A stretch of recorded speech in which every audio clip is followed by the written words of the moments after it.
juga dalil pemohon yang menyatakan pengangkatan PJ kepala daerah secara masif untuk mengarahkan pilihan kepada pihak terkait kiranya sangat mengada-ngada dan tidak relevan. Justru sebaliknya, dari beberapa dokumen terbukti bahwa beberapa orang PJ kepala daerah yang telah memberikan dukungan kepada pasangan calon presiden dan wakil presiden nomor urut 1 maupun pasangan calon presiden dan wakil presiden nomor urut 3. Pertama, adanya fakta integritas yang ditantangani oleh PJ Bupati Sorong untuk memenangkan paslon nomor urut 3 dalam kontestasi pemilihan umum presiden tahun 2024. Kasus penggeledahan PJ Bupati Sorong oleh KPK di rumah dinas PJ Bupati Sorong menemukan fakta integritas PJ Bupati Sorong yang diwajibkan mendukung pasangan Ganjar Mahfud. Kemudian adanya keterlibatan BUN sebagaimana beredarnya video pencoblosan surat suara di luar waktu pemilihan yang terjadi di PPLN Kuala Lumpur dan persoalan DPT di Kuala Lumpur yang diduga melibatkan unsur-unsur dari BIN. Keterlibatan PJ Bupati Kampar yang bersikap tidak netral dan mendukung serta memenangkan pasangan calon presiden dan wakil presiden nomor urut 1 dengan cara meminta melibatkan para kepala desa di wilayah Kampar untuk memilih pasangan calon presiden wakil presiden nomor urut 1. Bahwa berdasarkan uraian dan argumentasi yuridis di atas, pemohon tidak dapat memberikan pertimbangan yang konkret kepada Majelis Hakim Konstitusi yang mulia sebagaimana marwah dari sengketa perselisihan hasil pemilihan umum. Oleh karenanya telah cukup alasan bagi Yang Mulia Majelis Hakim Konstitusi untuk menyatakan permohonan yang diajukan oleh pemohon merupakan permohonan yang tidak jelas, obscure libel, sehingga beralasan hukum bagi Mahkamah Konstitusi untuk menyatakan permohonan pemohon tidak dapat diterima.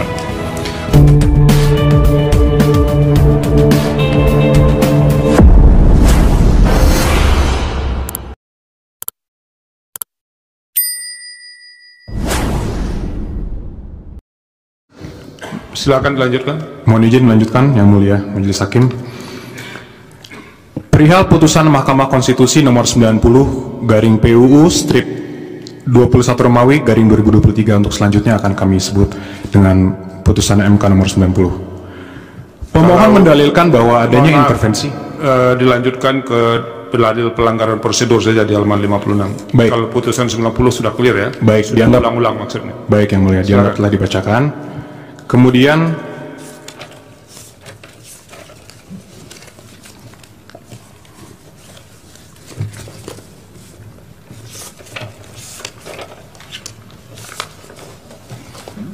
perihal dalil pelanggaran prosedur.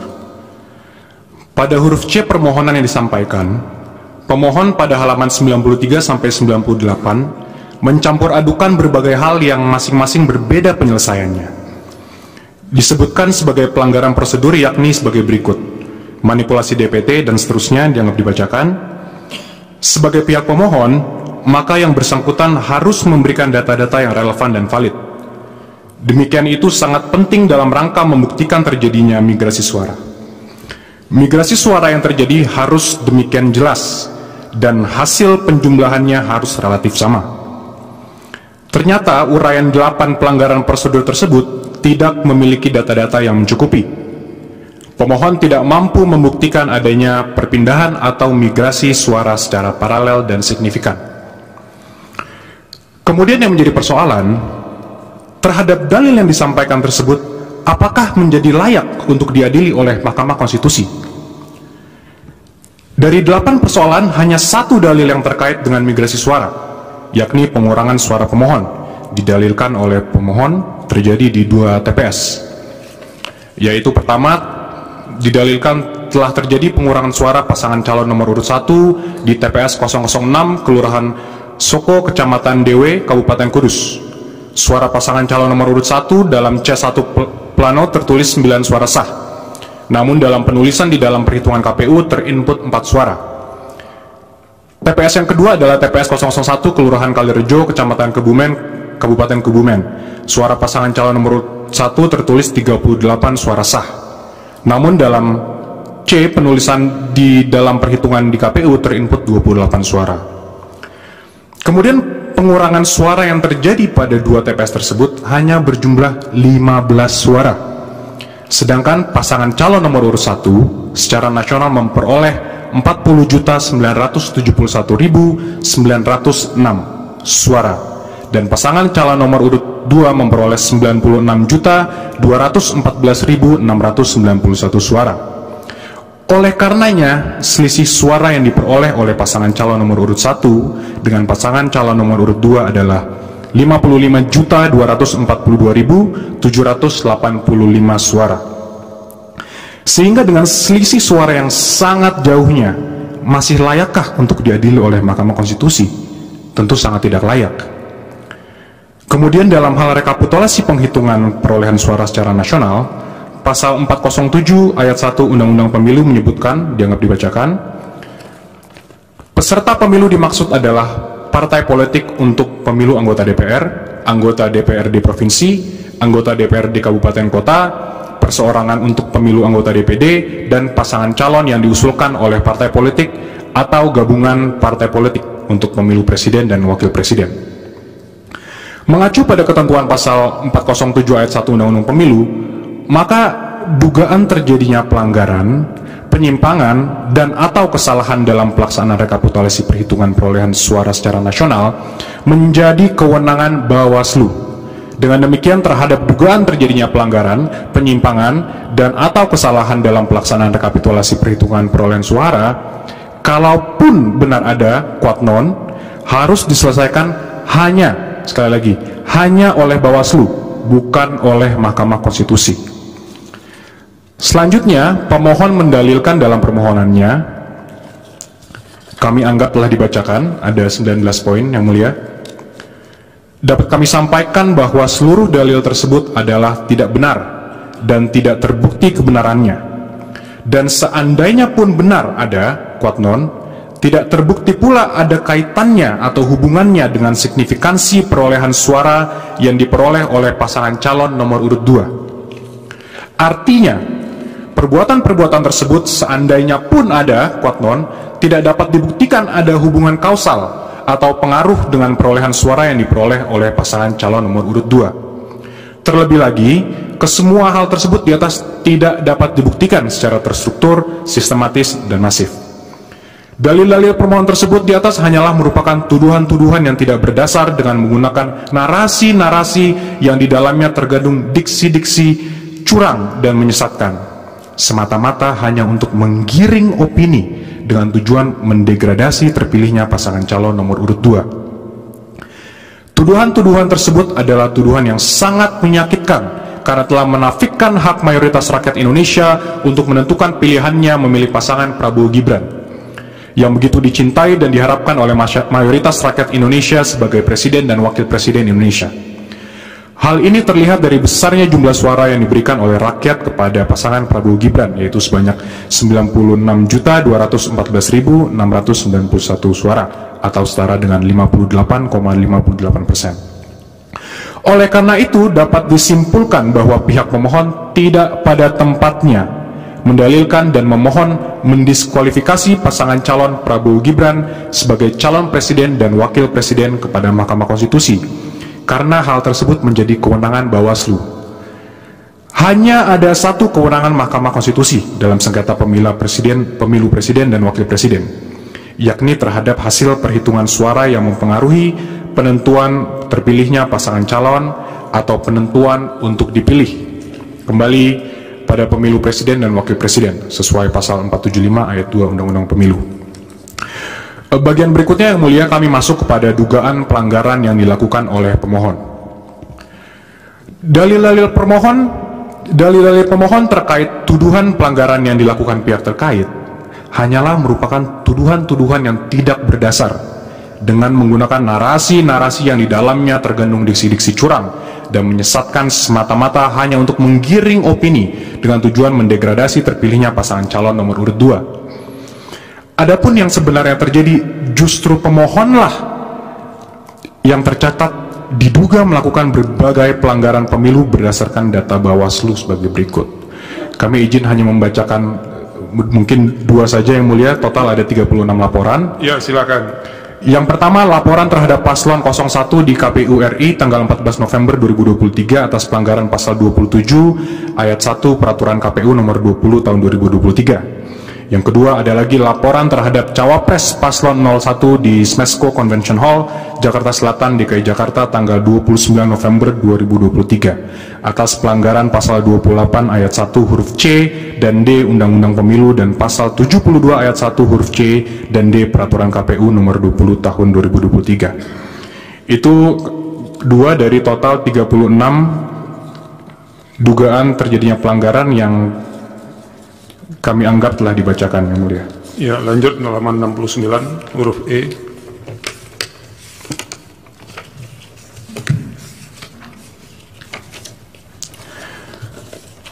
Poin berikutnya yang akan kami sampaikan adalah poin E, tidak ada intervensi penguasa atas kemenangan pihak terkait.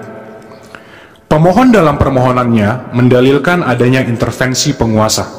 Dalam hal ini presiden, para menteri, PJ kepala daerah, aparatur negara, kepala desa, untuk memenangkan pihak terkait dalam kontestasi pemilihan presiden dan wakil presiden 2024. Dalil pemohon tersebut selain mengada-ngada dan menyesatkan, juga menafikan semua usaha, strategi, kerja keras partai politik pengusung, kelompok relawan, dan tim pemenangan di pusat maupun daerah dalam memperjuangkan kemenangan pihak terkait pada pemilihan presiden dan wakil presiden tahun 2024. Senyatanya, berbagai kampanye dan strategi pemenangan telah dijalankan pihak terkait dengan melibatkan konsultan dan para profesional di bidangnya untuk mendapatkan kepercayaan dan dukungan pemilih dalam memberikan suara kepada pihak terkait.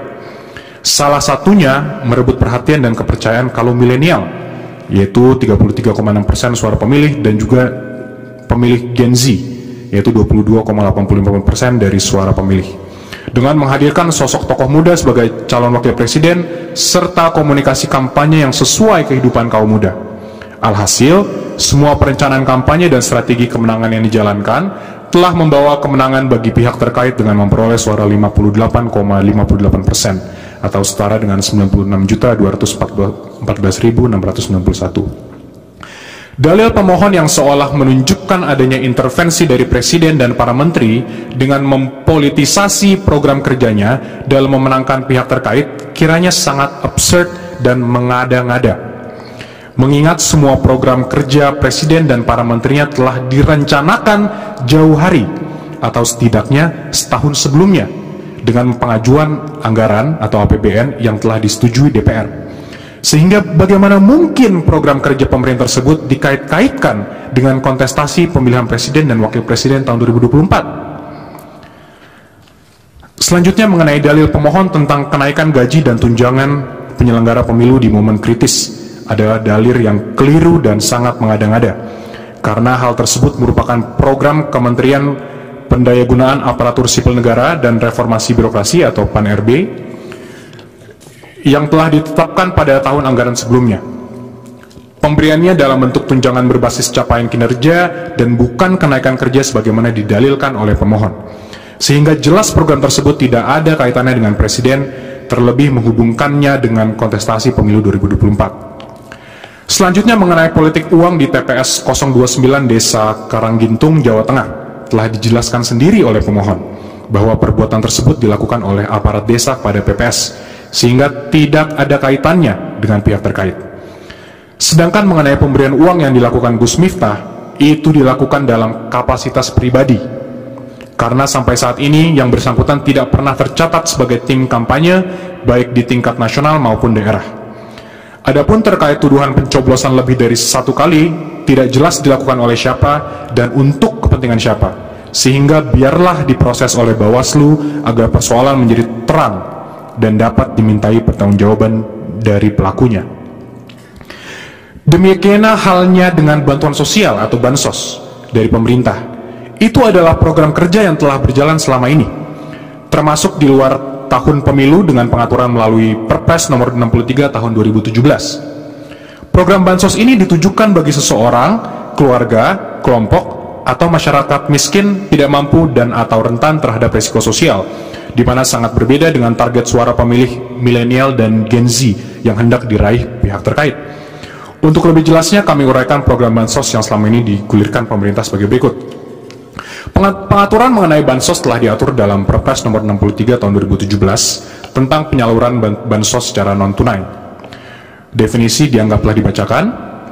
Bansos dapat diberikan apabila terjadi potensi kerentanan sosial yang ditanggung oleh seseorang, keluarga, kelompok, dan atau masyarakat sebagai dampak krisis sosial, krisis ekonomi, krisis politik, fenomena alam, dan bencana yang jika tidak diberikan bansos akan semakin terpuruk dan tidak dapat hidup dalam kondisi wajar sebagaimana dalam pasal 1 angka 2 Perpres 63 tahun 2017 yang definisinya dianggaplah dibacakan. Dari definisi dan persyaratan yang diatur tersebut secara limitatif, pemerintah dapat mengeluarkan bansos bila terjadi adanya peristiwa yang dapat menimbulkan potensi kerentanan sosial dari adanya fenomena alam atau bencana yang tidak diberikan bansos akan semakin terpuruk bagi rakyat. Hal ini merupakan pelaksanaan pasal 28A Undang-Undang Dasar tahun 1945, di mana negara memiliki kewajiban untuk memenuhi hak dasar warga negaranya. Selanjutnya, berdasarkan pada data BNPB, Indonesia mengalami fenomena alam dan bencana yang terjadi sebanyak 331 bencana banjir, atau sekitar 44% dari total kejadian bencana yang terjadi pada periode Januari hingga Maret 2023, yang berdampak gagal panen akibat banjir, dengan total lahan sekitar 54.000 hektar pada 136 kabupaten kota di 20 provinsi. Dengan adanya fenomena alam atau banjir yang terjadi di 136 kabupaten kota pada 20 provinsi, maka akan berdampak pada keberlangsungan hidup rakyat yang berdampak gagalnya panen akibat banjir. Presiden sebagai pemimpin tertinggi haruslah sensitif dan prihatin untuk secara tepat dan tegas untuk mengeluarkan kebijakan dalam bentuk bantuan sosial kepada rakyatnya. Oleh karena itu, Presiden diberikan kewenangan oleh undang-undang untuk melakukan perubahan APBN sebagaimana dalam pasal 20 ayat 1 huruf F Undang-Undang APBN tahun 2024. Berdasarkan aturan hukum tersebut, pasal 20 Undang-Undang APBN tersebut, Presiden dapat melakukan perubahan anggaran belanja negara terkait adanya penanggulangan bencana, sehingga tindakan Presiden Jokowi telah sesuai hukum dengan melakukan perubahan anggaran belanja negara dikarenakan adanya bencana banjir yang berdampak pada gagalnya panen yang terjadi pada 54.000 hektar lahan pertanian dan akan mengancam keberlangsungan hidup rakyat Indonesia. Dalil permohonan pemohon yang mempermasalahkan penggunaan bansos untuk pemenangan pihak terkait yang dilakukan Presiden Jokowi seharusnya menggunakan instrumen-instrumen hukum terkait kepemiluan. Sejak berlakunya Undang-Undang Nomor 7 Tahun 2017 tentang Pemilu, telah ada pembagian kewenangan dalam rezim kepemiluan. Jenis pelanggaran administrasi pemilu dan sengketa proses pemilu yang merupakan kewenangan dari Bawaslu, pelanggaran pidana pemilu merupakan kewenangan Gakumdu, dan sebuah lembaga yang memeriksa dan mengadili pelanggaran etik penyelenggara pemilu melalui DKPP. Serta perselisihan hasil pemilu merupakan kewenangan dari Mahkamah Konstitusi. Bila berkaca pada pembagian kewenangan dalam rezim kepemiluan dihubungkan dengan dalil permohonan pemohon tersebut, maka dalil tersebut dapat dikategorikan sebagai pelanggaran pemilu bila hal tersebut terbukti sebagai pelanggaran pemilu. Hal ini berdasarkan pada pasal 283 ayat 1 Undang-Undang Pemilu yang dianggaplah dibacakan. Dari uraian di atas, pelanggaran pemilu dapat dilihat dari definisinya dalam pasal 1 angka 31 Perbawaslu nomor 8 2022 dianggaplah dibacakan, sehingga bila pemohon yang mendalilkan adanya pelanggaran pemilu, maka pemohon dapat melaporkan pelanggaran tersebut kepada Bawaslu untuk dapat mengkualifisir apakah sebagai pelanggaran pemilu atau pidana pemilu. Berdasarkan hasil kualifisir tersebut, Bawaslu akan mendistribusikan kasus sengketa pemilu ke Dewan Kehormatan Penyelenggara Pemilu, KPU, Peradilan Umum, ataukah Peradilan Tata Usaha Negara. Pemohon secara kasat mata telah mencampur adukan antara pelanggaran pemilu dengan perselisihan hasil pemilu. Dengan catatan, itu pun kalau pelanggaran pemilu yang didalilkan dapat dibuktikan secara sah dan meyakinkan. Tapi senyatanya dari pemohon belum ada satupun yang mengajukan laporan ke Bawaslu terkait adanya dugaan pelanggaran pemilu yang dilakukan Presiden yang memberikan bantuan sosial kepada rakyat akibat adanya peristiwa fenomena alam atau banjir yang terjadi di 136 kabupaten kota pada 20 provinsi. Dilanjut ke huruf L, halaman 76, kesimpulan semuanya itu. Baik, Yang Mulia. Maka berdasarkan peraturan perundang-undangan yang telah diuraikan di atas, terkait adanya program penggunaan bansos oleh Presiden telah sesuai dengan peraturan perundang-undangan, yaitu berdasarkan pasal 20 ayat 1 huruf F Undang-Undang APBN tahun 2024, Jungto Perpres 63 tahun 2017, serta didukung dengan adanya peristiwa fenomena alam atau bencana banjir yang terjadi di 136 kabupaten kota pada 20 provinsi dari 331 bencana banjir, atau sekitar 44% dari total kejadian bencana yang terjadi pada periode Januari hingga Maret 2023 yang berdampak gagal panen akibat banjir berdasarkan data BNPB. Sebagaimana telah kami singgung pada bagian pendahuluan, program Bansos merupakan amanat konstitusi yang bertujuan untuk sebesar-besarnya kemakmuran rakyat, yang mana sepanjang program Bansos dimaksud kemudian secara normatif telah dimasukkan ke dalam kerangka APBN yang dibahas dan disepakati bersama antara pemerintah, DPR RI, maka hal-hal lebih lanjut dan teknis dalam penyalurannya ialah menjadi open legal policy dari pemerintah. Dalil pemohon yang menyatakan Presiden melakukan 16 kali kunjungan selama 4 bulan pada kantong-kantong suara rendah Prabowo di tahun 2014 dan 2019 kiranya mengada-ngada dan menyesatkan publik. Adapun sebagaimana pemberitaan di berbagai media, kunjungan Presiden dan menterinya dalam kurun waktu tersebut berkaitan dengan penyaluran bansos terhadap masyarakat berdampak banjir dan fenomena El Nino yang terjadi di daerah tersebut, yang diantaranya berdampak gagal panen dan sebagainya. Wilayah kunjungan tersebut bukanlah kantong-kantong suara rendah Prabowo di tahun 2014 dan 2019, sehingga dalil yang dikemukakan pemohon jelas mengada-ngada dan ilusoir semata. Demikian juga dalil pemohon yang menyatakan pengangkatan PJ kepala daerah secara masif untuk mengarahkan pilihan kepada pihak terkait kiranya sangat mengada-ngada dan tidak relevan, karena pengangkatan PJ kepala daerah tersebut dalam rangka pelaksanaan pilkada serentak yang telah dipersiapkan jauh hari dengan persetujuan DPR. Justru sebaliknya,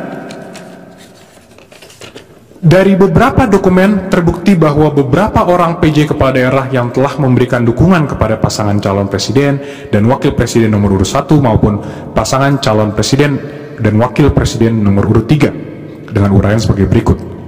Pertama, adanya fakta integritas yang ditantangani oleh PJ Bupati Sorong untuk memenangkan paslon nomor urut 3 dalam kontestasi pemilihan umum presiden tahun 2024. Kasus penggeledahan PJ Bupati Sorong oleh KPK di rumah dinas PJ Bupati Sorong menemukan fakta integritas PJ Bupati Sorong yang diwajibkan mendukung pasangan Ganjar Mahfud. Kemudian adanya keterlibatan BIN sebagaimana beredarnya video pencoblosan surat-suara di luar waktu pemilihan yang terjadi di PPLN Kuala Lumpur dan persoalan DPT di Kuala Lumpur yang diduga melibatkan unsur-unsur dari BIN. Waktunya tinggal 7 menit ya. Baik, Yang Mulia. Kemudian satu lagi kami berikan contoh, keterlibatan PJ Bupati Kampar yang bersikap tidak netral dan mendukung serta memenangkan pasangan calon presiden dan wakil presiden nomor urut 1 dengan cara meminta melibatkan para kepala desa di wilayah Kampar untuk memilih pasangan calon presiden wakil presiden nomor urut 1 serta memilih calon legislatif dari partai pendukung pasangan calon presiden dan wakil presiden nomor urut 1. Dan kemudian PJ Bupati Kabupaten Kampar telah dicopot oleh Menteri Dalam Negeri sebagaimana surat keputusan Menteri Dalam Negeri nomor 100.2.1.3 strip 6598 tahun 2023 tentang pemberhentian dan pengangkatan pejabat Bupati Kampar. Selebihnya kami anggap telah dibacakan, Yang Mulia. Dan selanjutnya dalil pemohon yang menyatakan Presiden melanggar TAP MPR Romawi 9/MPR/1998 dan sejumlah peraturan lainnya terkait larangan nepotisme kiranya tidak tepat, karena yang dimaksud nepotisme bila mana pejabat mengangkat anak atau saudaranya secara appointed. Sedangkan jika sang anak dipilih rakyat atau elected, maka tidak termasuk nepotisme. Larangan ini bukan dimaknai seolah anak pejabat tidak boleh berkarir. Mohon izin Yang Mulia, mohon klarifikasi selanjutnya dilanjutkan oleh saya, Yuri Kemal Fadullah. Kami lanjutkan pada bagian dalam eksepsi poin A, Mahkamah tidak berwenang untuk memeriksa dan memutus sengketa di luar hasil penghitungan suara. Sebagaimana kita maklum, Bisa nggak itu diringkas saja, karena itu kan secara substansi sama dengan keterangan sebelumnya. Kita anggap itu sudah dibacakan. baik Yang Mulia, kami langsung masuk kepada bagian kedua, eksepsi mengenai kompetisi. Mohon maaf. Permohonan kabur, halaman 31. Eksepsi, ya, permohonan tidak jelas, obskur libel karena terdapat perbedaan yang sangat esensial dan inkonsisten dalam konstruksi posita dan petitum permohonannya.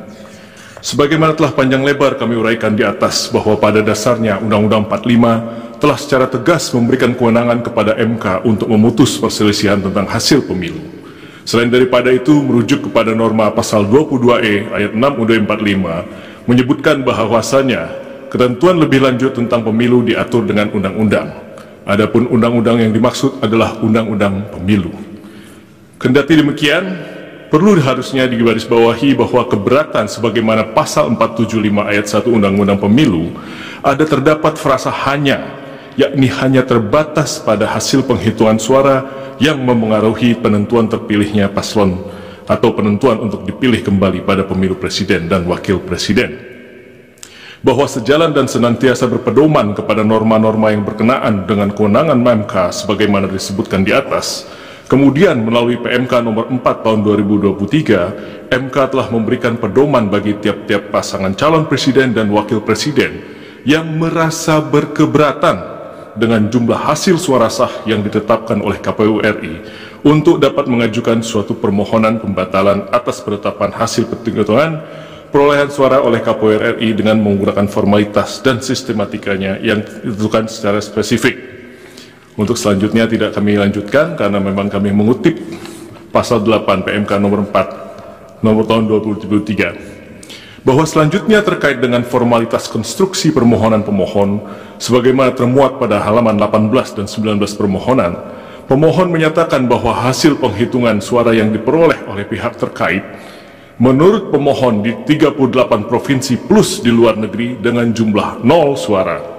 Kesalahan perhitungan demikian didalilkan oleh pemohon dengan narasi-narasi adanya pelanggaran TSM berupa nepotisme dan pelanggaran prosedur yang merusak integrasi Pilpres 2024 dan merupakan pelanggaran terhadap asas-asas dalam pelaksanaan pemilu sehingga suara pihak terkait menjadi 0. Bahwa bila mana kemudian mencermati dan merujuk pada bagian petitum dalam permohonannya, pemohon bukan memintakan kepada majelis hakim untuk menyatakan perhitungan sebagaimana yang benar menurut pemohon, akan tapi konstruksi petitum yang dilimitasi oleh PMK nomor 4. Akan tapi pemohon justru memohonkan kepada MK untuk mendiskualifikasi pihak terkait dan memerintahkan kepada termohon untuk melakukan pemungutan suara ulang sebagaimana permohonan petitumnya tidak kami sampaikan.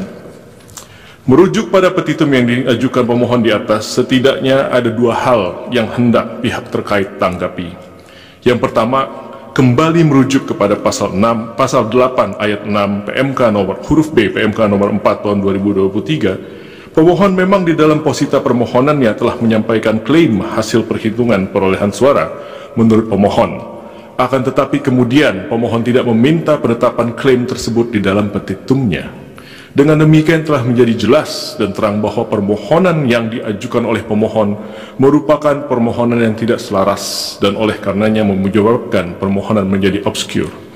Kedua, terdapat kerancuan dan kekacauan jalan pikiran serta redaksional di dalam petitum butir 3 permohonan. Pemohon meminta mendiskualifikasi pihak terkait dalam keputusan KPU nomor 1632 tentang penetapan paslon presiden dan wakil presiden tahun 2024 dan seterusnya. Sebagaimana yang kita ketahui bahwa dua keputusan KPU RI itu tidak terkategorikan sebagai ketetapan yang masuk dalam ranah penghitungan hasil pemilihan umum. Apabila dua keputusan KPU RI tersebut hendak dibatalkan oleh pemohon, maka hal tersebut masuk ke dalam kategori sengketa proses pemilu. Dan hukum telah mengatur mekanisme penyelesaiannya melalui Bawaslu sebagaimana pasal 466 sampai pasal 469 Undang-Undang Pemilu. Apabila putusan Bawaslu tersebut tidak diterima oleh pemohon, maka upaya hukum yang dapat dilakukan adalah dengan mengajukan gugatan pengadilan TUN sebagaimana diatur pasal 470 sampai dengan pasal 472 Undang-Undang Pemilu. bahwa berdasarkan uraian dan argumentasi yuridis di atas, pemohon tidak dapat memberikan pertimbangan yang konkret kepada Majelis Hakim Konstitusi yang mulia, sebagaimana marwah dari sengketa perselisihan hasil pemilihan umum. Oleh karenanya, telah cukup alasan bagi Yang Mulia Majelis Hakim Konstitusi untuk menyatakan permohonan yang diajukan oleh pemohon merupakan permohonan yang tidak jelas, obscure libel, sehingga beralasan hukum bagi Mahkamah Konstitusi untuk menyatakan permohonan pemohon tidak dapat diterima. Selanjutnya di dalam pokok permohonan, bahwa bila pihak terkait menolak seluruh dalil-dalil yang disampaikan oleh pemohon di dalam permohonannya, bahwa pihak terkait menolak seluruh dalil-dalil yang disampaikan, kecuali dinyatakan sebaliknya di dalam keterangan pihak terkait ini. Karena pada prinsipnya dalil-dalil permohonan pemohon dalam pokok perkara ini semata-mata bersifat asumtif, tidak disertai alat bukti yang sah dan tidak pula dapat terukur secara pasti, bahkan cenderung tidak sama sekali membuktikan hal-hal yang berkaitan dengan bagaimana dan sebesar apa dampaknya terhadap perolehan hasil jumlah suara sah pada pemilihan umum Presiden dan Wakil Presiden Republik Indonesia tahun 2024. Perlu juga pihak terkait sampaikan sebelum memberikan tanggapan secara spesifik mengenai akumulasi dalil-dalil dan argumentasi pemohon, bahwa Mahkamah Konstitusi sebagai lembaga peradilan yang independen dan imparsial tentunya harus membatasi diri dalam hal mengadili perkara-perkara yang bersifat politis atau seperti halnya dalam konteks perselisihan hasil pemilu ini, agar tidak menjadi objek politisasi dari cabang kekuasaan lainnya ataupun pihak-pihak lainnya. Namun mengingat fenomena judicialization of politics merupakan sesuatu yang tidak dapat dihindari saat ini oleh Mahkamah Konstitusi, maka menjadi suatu hal yang penting dan utama bagi Mahkamah Konstitusi untuk mengedepankan prinsip pembatasan diri atau judicial restraint dalam memutus perkara perselisihan hasil pemilu, agar nantinya Mahkamah Konstitusi tidak menjadi objek politisasi. Selanjutnya, untuk menghindari adanya pengulangan, dapat kami sampaikan bahwa hal-hal yang telah disampaikan pada bagian pendahuluan dan eksepsi secara mutatis mutandis merupakan bagian yang tidak terpisahkan. Poin A, tanggapan atas persandingan perolehan suara menurut pemohon, bahwa dalam halaman 16 sampai dengan 19 permohonan, pemohon menyampaikan persandingan perolehan suara menurut pemohon berdasarkan SK KPU 360 dan berita acara KPU RI nomor 218 nomor 218 tanggal 20 Maret 2024, bahwa berdasarkan keputusan termohon dan SK 360 tersebut, perolehan masing-masing pasangan calon yang nomor urut 1 sejumlah 40.971.906 suara, pasangan calon nomor urut 2 96.214.691, pasangan calon nomor urut 3 27.040.878, sehingga total suara sah adalah 164.227.475. Sedangkan apa yang menjadi perbedaan di dalam jumlah suara sah yang terdapat di dalam putusan KPU tersebut adalah di mana pasangan calon nomor urut 2 adalah 0, sehingga total suara sah berbeda, yang tadinya sejumlah 164 juta hingga tinggal 68.784. Pemohon dalam permohonannya sama sekali tidak membuktikan dasar-dasar perhitungan yang didalilkan. Alih-alih pemohon malah mendalilkan hal-hal yang bersifat kualitatif mengenai dugaan berbagai kecurangan dan pelanggaran yang dilakukan oleh beberapa pihak yang tersajikan dalam bentuk narasi. Sementara narasi-narasi itu bukanlah merupakan alat bukti dalam hukum acara Mahkamah Konstitusi. Pemohon wajib menguraikan secara jelas, spesifik, dan gamblang baik siapa yang melakukan, apa yang dilakukan, di mana dilakukannya, bagaimana melakukannya, mengapa dilakukan, dan inisiatif siapa yang melakukan dugaan kecurangan dan pelanggaran itu terjadi. Terlebih, dalil-dalil pemohon tersebut tidaklah sesuai dengan pedoman yang telah ditetapkan oleh MK berdasarkan PMK 4 tahun 2023. Pemohon mendalilkan bahwasannya kesalahan perhitungan yang menimbulkan selisih suara terjadi karena adanya pelanggaran yang bersifat TSM dan pelanggaran prosedur pemilihan umum. Namun pemohon gagal dalam membuktikan baik secara kuantitatif dan juga bagaimana narasi-narasi utopis yang dibentuknya terkait dengan tatanan ideal konsepsi dan pengaturan sistem pemilu dapat secara merta dan cuma-cuma menganulir 96.214.691 suara pemilih pihak terkait yang melalui serangkaian proses pemilu yang sudah dinyatakan sebagai suara sah.